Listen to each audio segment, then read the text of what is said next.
ရဲ့နိုင်ငံတကာသတင်းတွေကိုတင်ဆက်ပေးသွားပါမယ်။စစ်ရော်ကြီးပေးဖို့အပါအဝင်အချက်၃ချက်ကိုအီရန်သမ္မတတောင်းဆိုပါတယ်။ယူကရိန်းရဲ့ဒုံးကျည်တိုက်ခိုက်မှုကိုဗြိတိန်ပညာရှင်တွေကူညီခဲ့တယ်လို့ရုရှားဆွဆွဲပါတယ်။အိုမန်စစ်ကန်ကစီတိုလောင်ကန်တွေကိုအီရန်ဒရုန်းနဲ့တိုက်ခိုက်ပါတယ်။ဒီသတင်းတွေကိုတင်ဆက်ပေးမှာဖြစ်ပါတယ်ရှင်။လက်ရှိဖြစ်ပွားနေတဲ့စစ်ပွဲကိုရင်ဆိုင်စေရေးအတွက်စစ်ရော်ကြီးအပါအဝင်အီရန်အစိုးရဘက်ကလိုလားတောင်းဆိုချက်၃ခုကိုသမ္မတမာဆို့ပတ်ဆက်ခန်ကကြေညာခဲ့ပါတယ်။ဖေဖော်ဝါရီ28ရက်နေ့မှာအစ္စရေးနဲ့အမေရိကန်တို့ကအီရန်ကိုလေကြောင်းကနေတိုက်ခိုက်ခဲ့ပြီးအဓိပတိကြီးအယာတိုလာအလီခါမီနီအပါအဝင်အီရန်အစိုးရနဲ့စစ်ဘက်ထိပ်တန်းခေါင်းဆောင်တွေအများအပြားကိုလှုပ်ကြံခဲ့ပါတယ်။အီရန်ကလည်းအစ္စရေးပိုင်နက်နဲ့အမေရိကန်ရဲ့အရှေ့လယ်ပိုင်းဒေသအခြေစိုက်စစ်စခန်းတွေကိုဒုံးကျည်တွေဒရုန်းတွေနဲ့အလုံးအရင်တုတ်ပြန်ပစ်ခတ်ခဲ့ရကဒေသတွင်းစစ်ပွဲကြီးအဖြစ်ကျယ်ပြန့်လာပါတယ်။အမေရိကန်နဲ့အစ္စရေးတို့ကအီရန်ရဲ့ရေတပ်လေတပ်ဒုံးကျည်တိုက်ခိုက်မှုစွမ်းရည်တွေကိုအကြီးအကျယ်ဖျက်ဆီးပစ်နိုင်ခဲ့ပြီဖြစ်တယ်လို့ကြွေးကြော်ထားပေမဲ့အီရန်ကလည်းနေ့စဉ်ရက်ဆက်ကြံ့ခံတိုက်ခိုက်နေစေပါမတ်လ12ရက်နေ့မှာတော့အီရန်သမ္မတပတ်ဆက်ခန်ကတကယ်လို့လက်ရှိစစ်ရေးပဋိပက္ခကိုတန်တမန်နီလန်တွေနဲ့ရပ်တန့်ချင်နေဆိုရင်ရှင်းလင်းတိကျတဲ့သတ်မှတ်ချက်တွေရှိနေမှသာဖြစ်နိုင်လိမ့်မယ်လို့လူမှုကွန်ရက်မီဒီယာ X မှာရေးသားခဲ့ပါတယ်။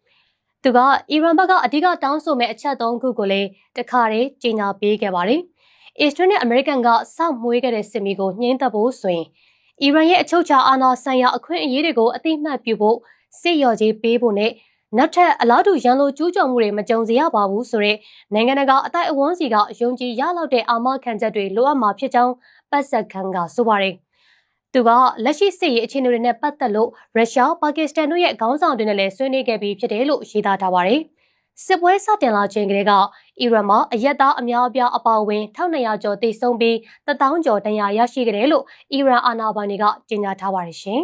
။ရုရှားရဲ့မြို့တစ်မြို့ကိုယူကရိန်းကဒုံးကျည်တွေနဲ့တိုက်ခိုက်ခဲ့ရမှာဗြိတိန်ရဲ့စစ်လက်နက်ပညာရှင်တွေကအကူအညီပံ့ပိုးခဲ့ကြကြောင်းရုရှားကဆွဆွဲခဲ့ပါတယ်။မတ်လ10ရက်နေ့ကယူကရိန်းဟာရုရှားရဲ့စစ်မှုလုပ်ငန်းထွန်းကားရာဘရိုင်ယန်မြို့ကိုဗြိတိန်လုပ် Strong Shadow ဒုံးကျည်တွေအသုံးပြုပြီးပစ်ခတ်တိုက်ခိုက်ခဲ့တာကြောင့်6ယောက်သေဆုံးပြီး38ယောက်ဒဏ်ရာရရှိခဲ့တယ်လို့ရုရှားကထုတ်ပြန်ခဲ့ပါတယ်။အဲ့ဒီတိုက်ခိုက်မှုမှာဗြိတိန်စစ်လက်နက်ပညာရှင်တွေကယူကရိန်းကိုပံ့ပိုးခဲ့တဲ့အခမ်းကဏ္ဍနဲ့ပတ်သက်ပြီး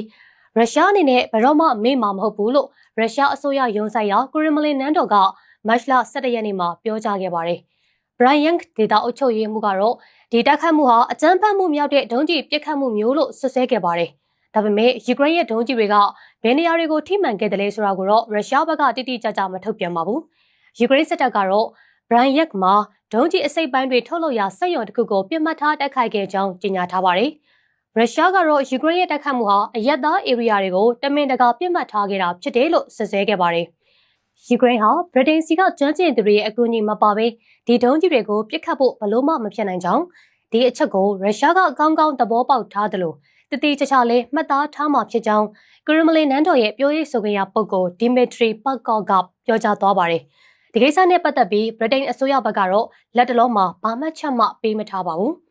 ဗြိတိန်နဲ့ပြင်သစ်တို့ဟာကီလိုမီတာရာနဲ့ချီပစ်ခတ်နိုင်တဲ့ Storm Shadow ဒုံးကျည်တွေကိုယူကရိန်းစီထောက်ပံ့ပေးထားပါတယ်။ဒါပေမဲ့အဲ့ဒီဒုံးကျည်တွေဟာတီးခြားဂျိုတုထောက်လှမ်းရေးစနစ်တွေအပေါအဝင်ရှုပ်ထွေးတဲ့ပညာရပ်ပိုင်းဆိုင်ရာပံ့ပိုးမှုတွေမပါဘဲယူကရိန်းစစ်တပ်ကအသုံးပြုဖို့မဖြစ်နိုင်ကြောင်းပြောပါတယ်။ယူကရိန်းသမ္မတဗိုလိုဒီမာဇယ်လန်စကီကတော့ယူကရိန်းဟာရုရှားဒုံးကျည်တွေအတွက်အရေးကြီးလိုအပ်တဲ့ဆက်ဆက် electronic အစိပ်အပိုင်းတွေထုတ်လုပ်ရာစက်ရုံတစ်ခုကိုတိုက်ခိုက်နိုင်ခဲ့ကြောင်းမှတ်ချက်ပေးထားခဲ့ပါတယ်ရှင်။အီရန်ဒရုန်းထိမှန်ပြီးမီးလောင်နေတဲ့စီတိုလောင်ကန်တွေမှာမီးငြိမ်းသက်ဖို့အပူတပြင်းစ조사နေစေလို့အိုမန်အာဏာပိုင်တွေကပြောကြားခဲ့ပါတယ်။အိုမန်ရဲ့ဆာလာလာစိတ်ကမ်းမှာရှိနေတဲ့ရေရင်တစည်းပေါ်ကတင်မော်သားတွေဟာမတ်လ17ရက်နေ့ကအနီးမှာရှိတဲ့စီတိုလောင်ကန်တွေကိုအီရန်ဖောက်ခွဲရေးဒရုန်းကထိမှန်တဲ့ဗီဒီယိုကိုရိုက်ကူးနိုင်ခဲ့ပါတယ်။ဗီဒီယိုထဲမှာတော့ဒရုန်းထိမှန်ခဲ့တဲ့စီလောင်ကန်ကြီးမှာပောက်ကွဲမှုဖြစ်ပြီးမီးအကြီးအကျယ်လောင်ကျွမ်းခဲ့တာကိုတွေ့ရပါတယ်။မတ်လ12ရက်နေ့မှာတော့အိုမန်ပြည်သူ့ကာကွယ်ရေးဌာနတာဝန်ရှိသူတွေက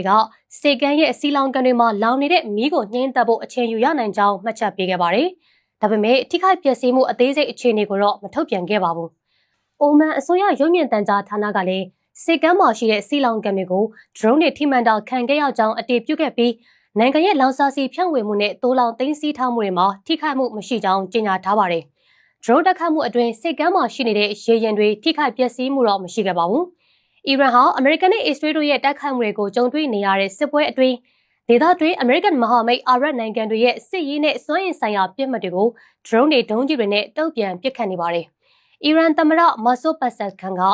အိုမန်ရဲ့ဆူဒန်စော်ဘွားတွေနဲ့ဖုန်းဆက်စကားပြောခဲ့ပြီးဆာလာလာစေကံမှာဖြစ်ပေါ်ခဲ့တဲ့ drone တိုက်ခိုက်မှုအကြောင်းကိုစုံစမ်းစစ်ဆေးမယ်လို့ကတိပေးခဲ့ကြောင်းအီရန်မီဒီယာတွေကဖော်ပြထားပါတယ်။အိုမန်အစိုးရဘက်ကတော့စေကံမှာဖြစ်ပေါ်တဲ့ drone တိုက်ခိုက်မှုတောင်မကပဲ